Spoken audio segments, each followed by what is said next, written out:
So now that we have our state tree set up to where, the AI will spawn, then find the closest player, move to them, and then attack, what we want to do now is make it to where it will be basically polling for the closest player.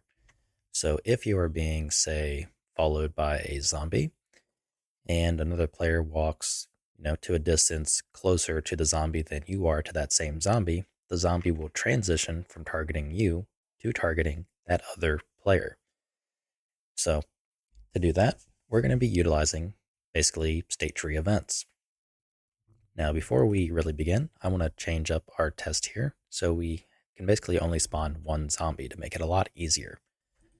So let's go to our set max zombies allowed on round, and at the very end, let's set our max zombies allowed on round to equal 1.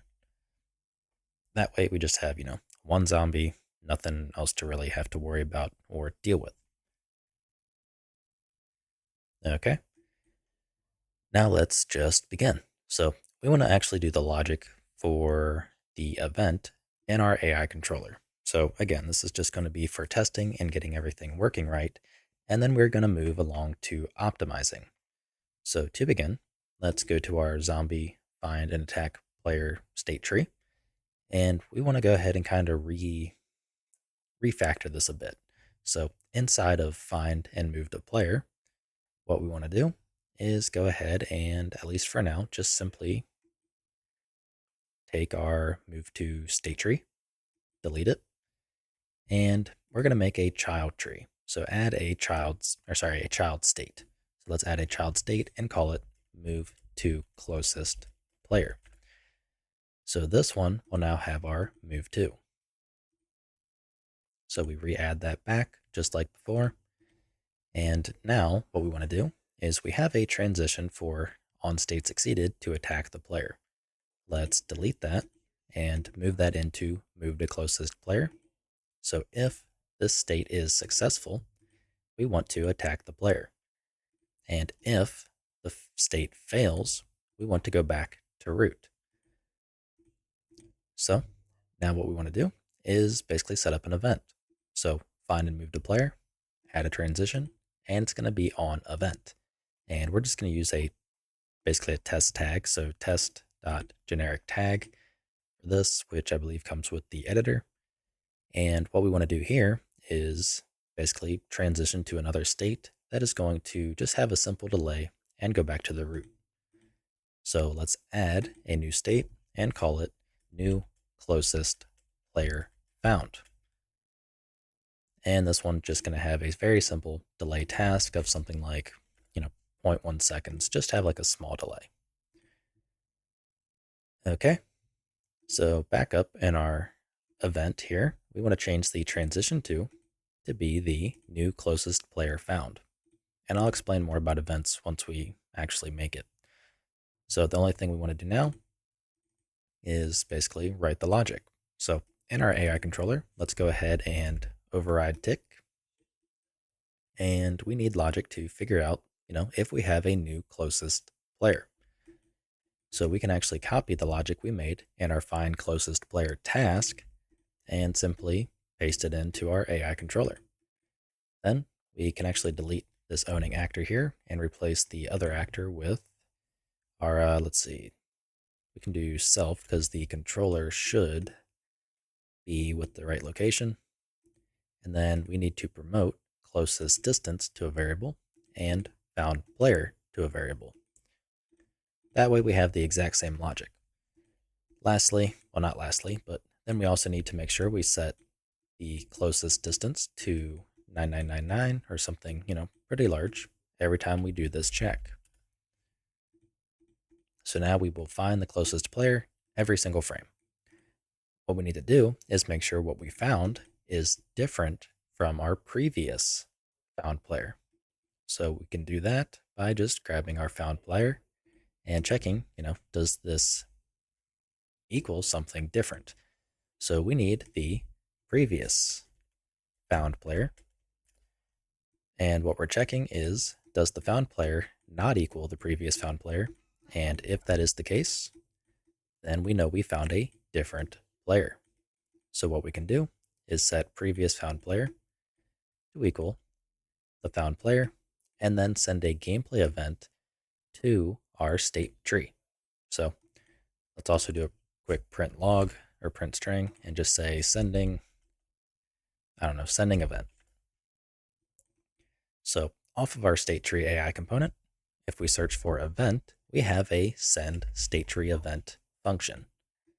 So we can call that and pass in the event tag of the same thing, test.generic tag. So the way this is going to work is whenever we find a new closest player, we send an event. So in our case, because this specific state will be active until the move to has either finished or failed, it will be listening and waiting to receive this event. Now, if the state is not active, such as we are in the attack player state instead, then this event will never actually be received. So it's only going to be received if if the state that has the event is active. So that is something to take into consideration. So let's give it a test. So listen server with 2 clients. So we should be moving to our client first because it was closest, which we are.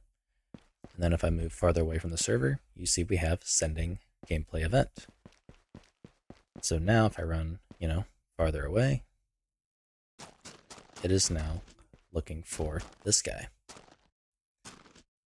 And then if I simply book it, so I start running pretty far. So for some reason, we're still being followed, even though we are closer. So my guess is it might be the distance. What are we setting this to?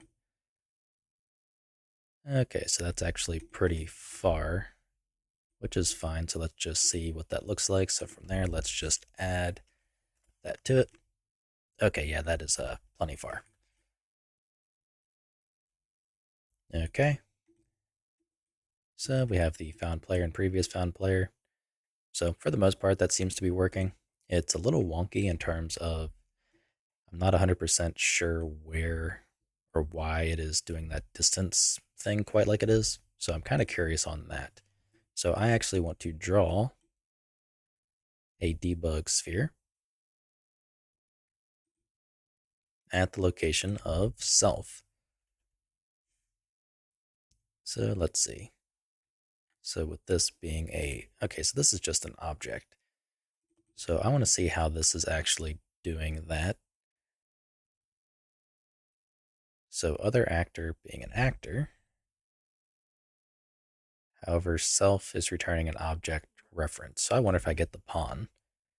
So get controlled pawn and pass that in. If we get any better result in terms of, how they were following basically the player. So what I mean by that is if I move myself back here,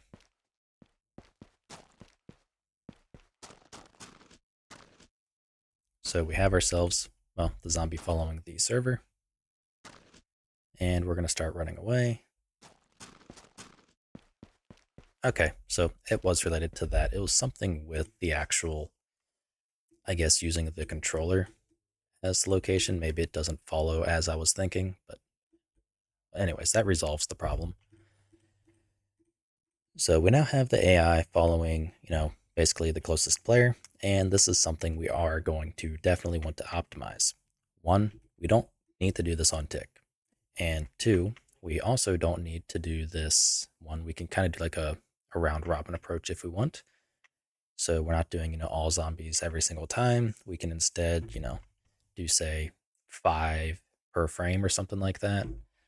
It really doesn't matter. There's no specific rate at which we need to run this logic, so it's not a big deal. So what I'm likely planning on doing in the future is using a world subsystem to basically handle this ticking for us. So when a zombie spawns, it registers with that subsystem. When it dies, it unregisters it. And we're basically going to be kind of, going through that array in kind of chunks.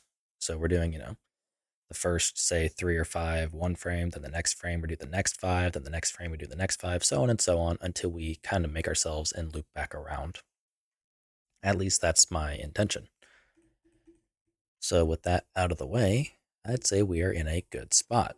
So we can remove that line where we set the max zombies allowed to 1, and we now have, you know, ourselves following the closest player. So the only thing as well to make it more, in my opinion, in tune with zombies from Call of Duty is having a slower rate and not doing this every frame seems to be more in tune with what they're doing. Specifically because I've noticed if I have a zombie chasing a player and I run past that zombie closer than he was, it does not always, change targets.